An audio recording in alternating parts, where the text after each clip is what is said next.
Hi, everyone. Welcome to the Academy. Um, Today, we'll be diving into our new show called the Founder Series, where we'll be interviewing leaders in the blockchain space, influential people who have done a lot for the space and kind of learning more about their background, their story, and, some of the key lessons that they learned through their experiences in the blockchain industry.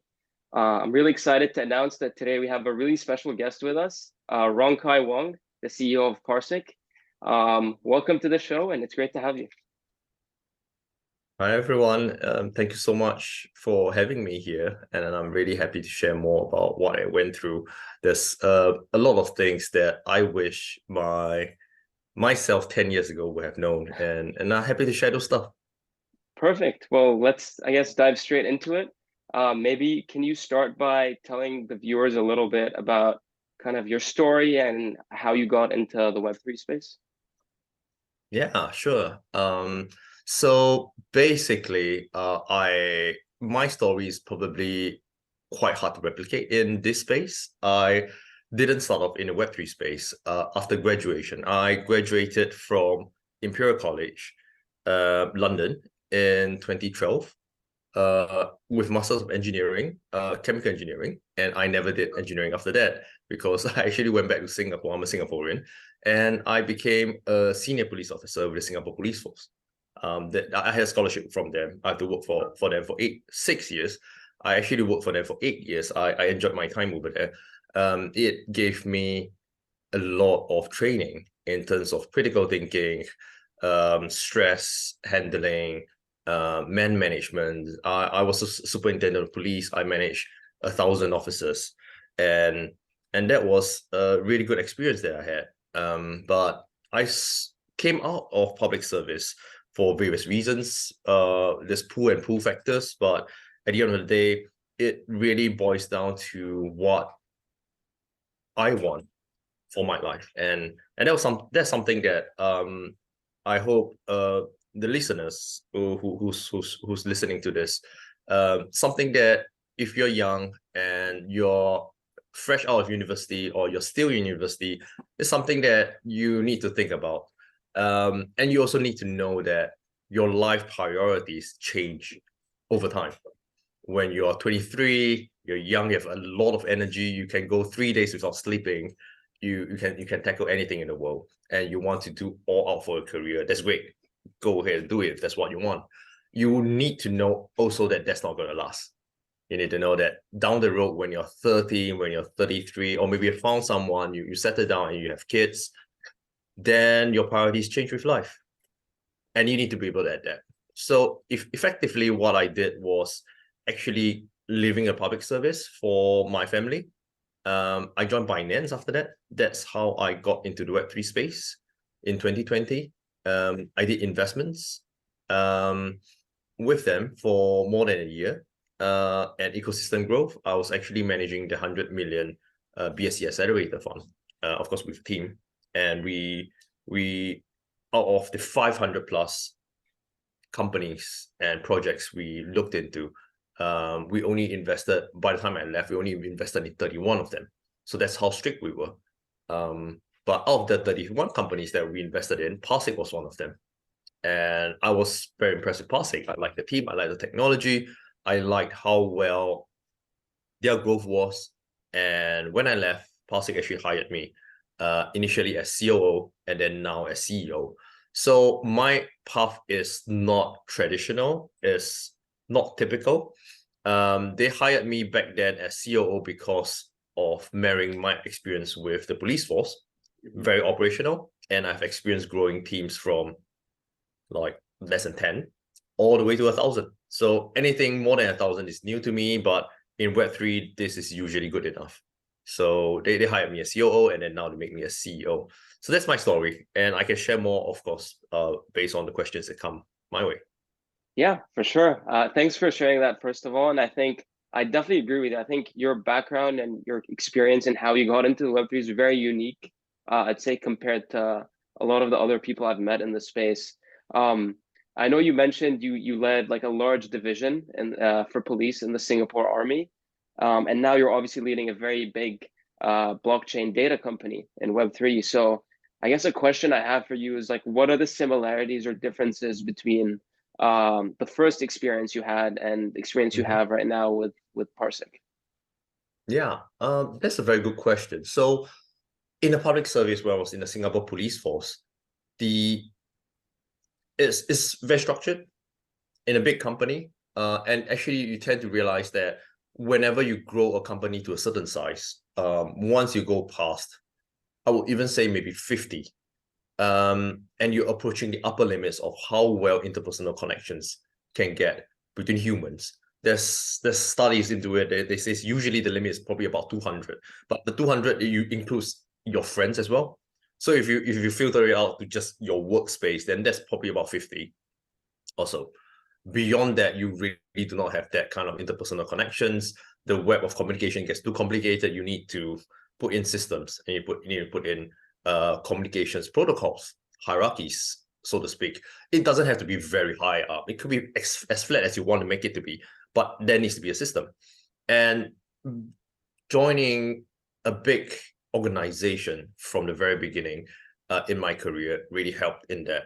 So I think that's for a lot of young students, one of the key challenges that you're thinking of, you might be thinking of, hey, should I join a big company, NMC, get in the money, they usually got pay me higher right at the beginning as well. I get a relatively straightforward career trajectory. I learned a lot from there. So there's pros and cons around it. And the pros I got joining a police force was learning about a very structured leadership training, management training. Those two things are different, by the way. You might meet very good managers, but they're poor leaders, or vice versa. They are different skill sets. I can go into that later. Um, and I think another very important thing that I brought from my previous experience is when you're in the police force, you're always managing crisis and managing the worst things that ever happened to anyone. And that sort of gave me a very good, solid operational foundation. Um, when in the police force, you need to make snap decisions um, in seconds, usually. And if you do the wrong thing, someone may die. Mm-hmm. So after that, and then translating it into the private sector is different, but I would say that it's psychologically it's a bit easier. Mentally, it might not. It might be a very difficult decision, but psychologically, it's easier because you do not need to make snaps decisions in seconds. And if you make the wrong decision, no one is going to die. So to Mm-hmm. me, that's already a win-win. It's a very good, solid foundational training that I had with the police force, and I'm eternally grateful to them for it. Bringing that into the private sector, into what I'm doing now, for example, as CEO, COO, it's a lot about identifying where are the weaknesses in communications, putting people together, putting different interests. There, different teams have different interests, and even if you're in a relatively smaller company, you have to recognize that. And I think one of the big problems with people in across this space, actually, I think especially in Web3, is that leadership training is not so solid. um, Many people view as, oh, if I'm in a position I'm in a leadership position, they look at the skill sets needed as the managerial skill sets. So how to grow the company, how do I scale, how do I organize the company accordingly, how do I hit the KPIs, how do I bring in the money, commercial stuff. Those stuff are great. Those are managerial skills. But leadership skills are different. They are from the heart. Mm-hmm. Leaders come earlier in human evolution. When we talk about leadership skills, it's always about bringing people together, convincing them to go above and beyond what they're supposed to do, uh, aligning them with the company's vision and making it their own. And they say that, yes, this is what I believe in, this is what I'm going to do. So it's different. Those skill sets are very hard to train, but it's trainable. Mm-hmm. Mm-hmm. Yeah, no, it's very interesting. A lot of the things you mentioned there, and one thing that was interesting was obviously to hear the difference in like pressure and the stakes involved, like leading a military team versus a normal like Web3 company. And I also really liked you touching upon the differences between a leader and a manager. And it reminded me of there was this like graphic visual that I saw when I was in high school, that one of my teachers showed me, and it basically showed the difference between a manager and a leader. And it showed that, a manager is a person at the front of the line, walking and telling people to follow them. But a leader was usually at the back of the line and pushing everyone forwards with them. And I think that kind of relates to a lot of what you talked about. And I guess moving into towards, you mentioned that you recently you started with PARSIQ as obviously CEO, and now you've advanced as CEO. So first of all, really congratulations on that milestone in your career, and I'm sure it also came with a lot of new kinds of pressure as well. So I guess a question I have for you is, like, what's been the differences in terms of your actual workflow? Mhm. Being a CEO versus COO versus a CEO. Right. Um, in especially in Web3, COOs usually take everything internal. Usually COOs take everything that doesn't fall under anyone else. Hmm. So essentially, when I was COO, I would say 80% to 90% of my time is focused internally on operational aspects. So how would teams work with each other? We look at the operational campaigns, so to speak. Like we have campaign going on now, and then next one and next one. How do we push for commercialization of our product, etc.? So those are operational issues, and we put a lot of my job is really at the center node and bring people together from marketing, from community management, from the sales guys, business development, to the products, even to the tech guys. The tech guys are usually a little bit untouched from everyone else because they by right they shouldn't be disturbed. They should focus solely onto the code, building it. The product talks to them, gets all the requirements. The product is usually in between, understanding the business needs from everyone else, the marketing, and then they talk back to the tech guys. And as operations, as COO, basically, I want to make sure that the whole machine is well run. As a CEO, it's a lot more external, especially in a Web3 sense. It's a lot about talking to investors, building the brand name, um, building the recognizable aspects of the company in this industry. A lot about finding out what's going on out there, knowing whether we are in the right market space or not, and maneuvering it along the way. Web3 is, even though it's been around for since its infancy until now, it's probably been more than say 14 years since I think Bitcoin was first published, and Bitcoin, the whole Bitcoin ecosystem set up. But it is still in its infancy. A lot of Hmm. things are, everyone's just trying something. One of the major criticism of Web3 is that it is a solution trying to find a problem. Um, I would argue against that, but I could see why they say it. A lot of it is pushing the boundaries. In the first place, why blockchain and the related technologies around it were invented was because of a problem, because of the 2008 um, financial crisis. And there was a lack of trust of all the centralized entities, the banks. Everything started from there. There was a problem, and blockchain was and still is a potential solution to that. So, but we've gone way beyond that now. We've tried to apply that principle and those technologies to all sorts of different use cases: DeFi, NFTs, insurance, what have you, supply chains. And once you do that, a lot of the use cases are very exploratory. And being in the space that I am in right now, which is blockchain data, a lot of potential use cases in our clients are doing that as well. They're exploratory, which means that not all of them sticks.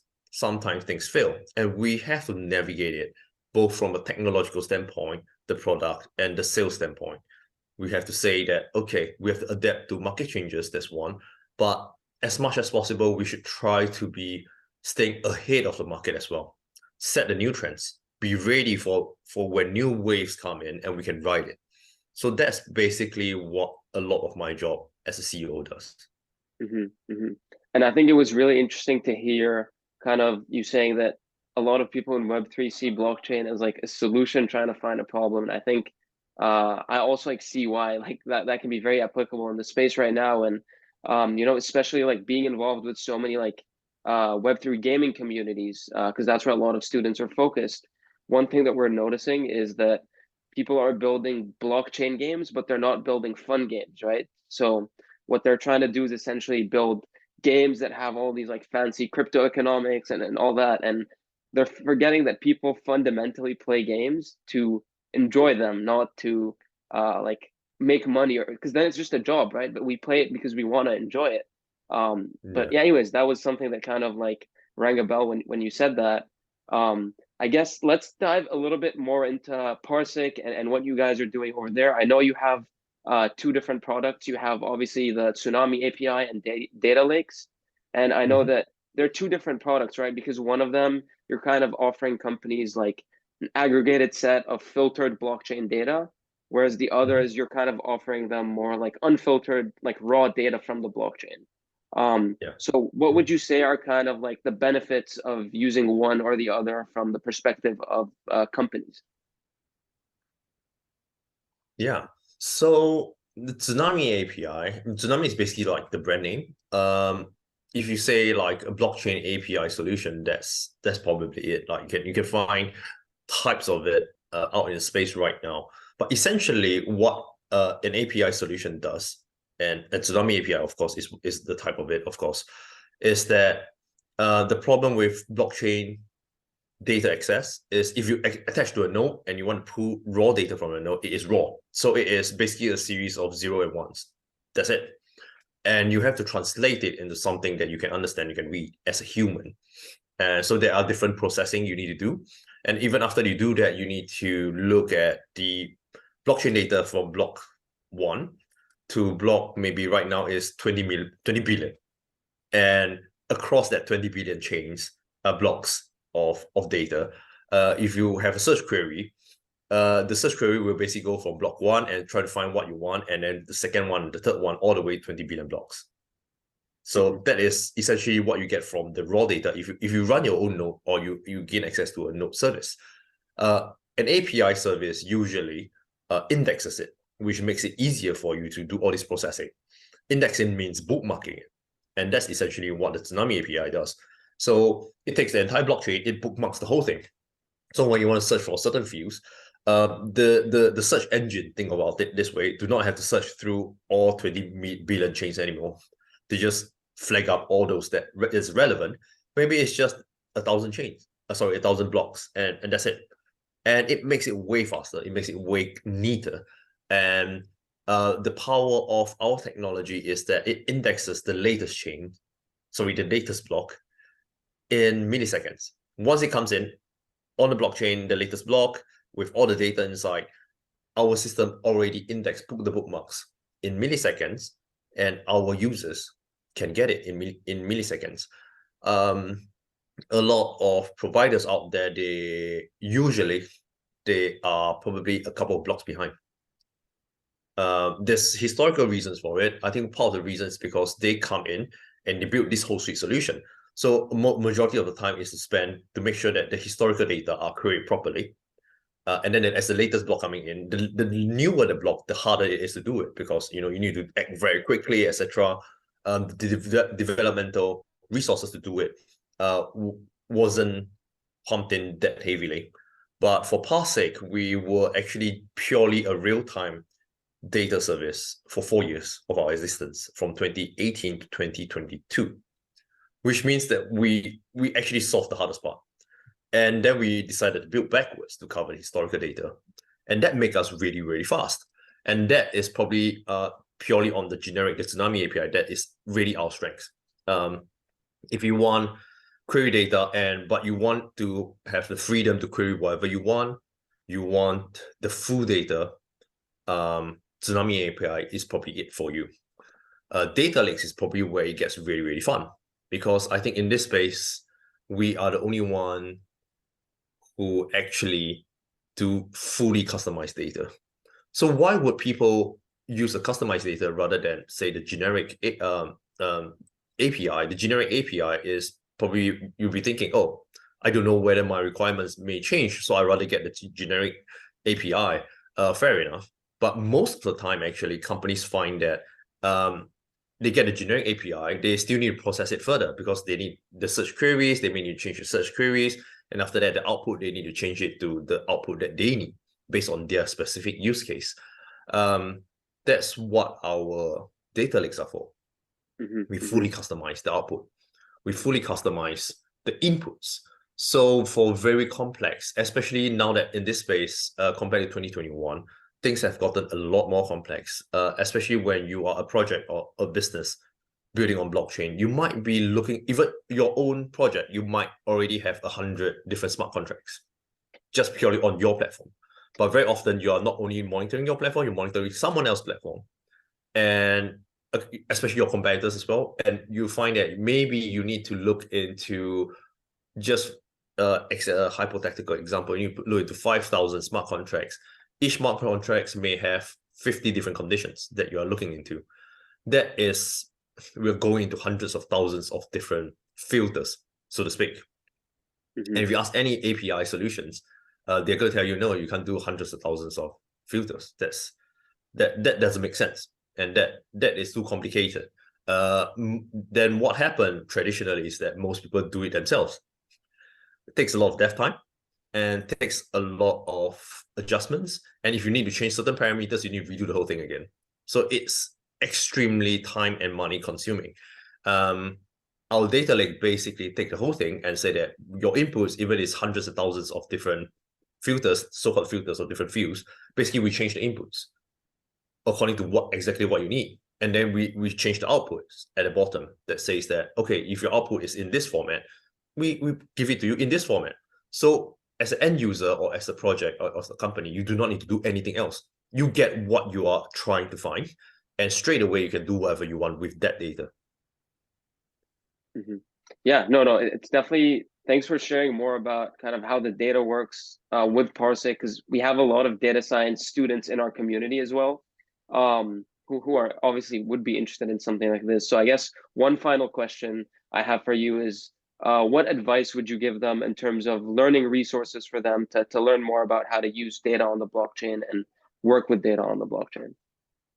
Yeah, this is a very good question. Obviously, there are actually quite a number of good educational platforms available. And if you're already studying data, you know how to code, you know exactly what all of this is for.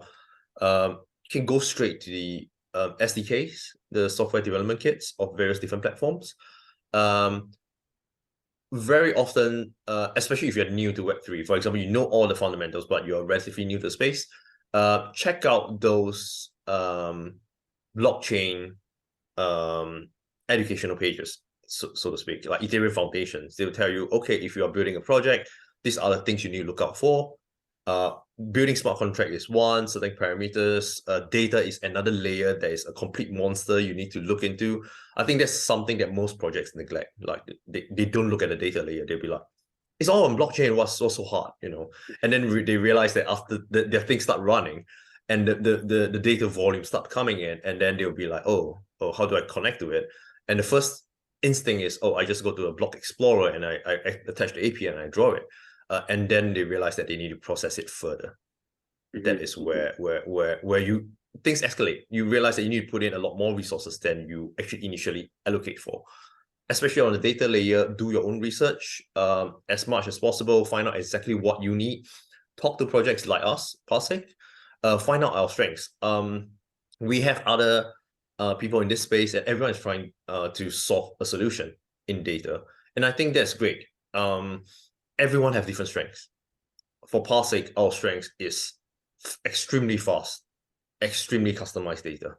That's what we dedicate to our clients, and this is what we want to give it to them. So we have AI projects using us, and they use us because we are literally the only company that can give them what they want. They crash our servers. That's how much they're using us. And we fix it within half an hour, for example.